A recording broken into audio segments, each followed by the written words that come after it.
listened quietly and carefully, but his response was brief and clear.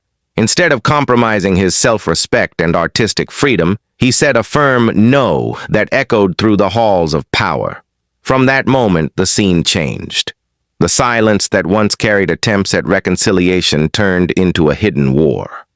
No chaos followed those meetings, but silent decisions were made, and their effects soon became visible. Paths suddenly began to close for Bruce Lee, and film contracts started gathering dust in offices. Scheduled meetings were canceled without reason, and he was made to feel that no matter how big a star he was not bigger than the system. Bruce Lee sensed all of this. He understood these were tactics to test his resolve. He was not unfamiliar with this silent language of power, yet he refused to let these small schemes block his path.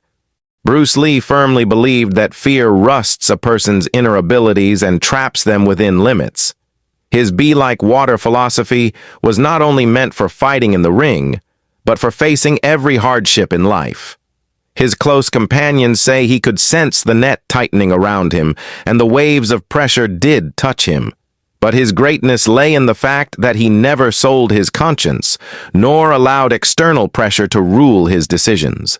To him, the day a person loses freedom of thought is their true and final defeat. This fearless mindset made him unpredictable to others, and systems always fear those they cannot control. As Bruce Lee's fame shone across the world, the balance of power began to shift rapidly. Especially after the global success of Enter the Dragon, he rose far beyond the reach of any single country or local mafia.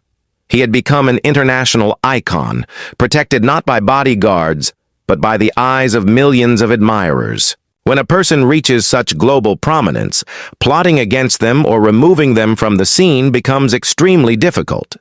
At that time, Bruce Lee seemed invincible, with no limits to his success.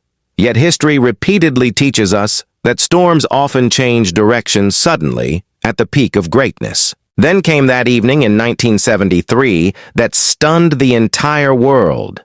The news of Bruce Lee's sudden death struck like lightning.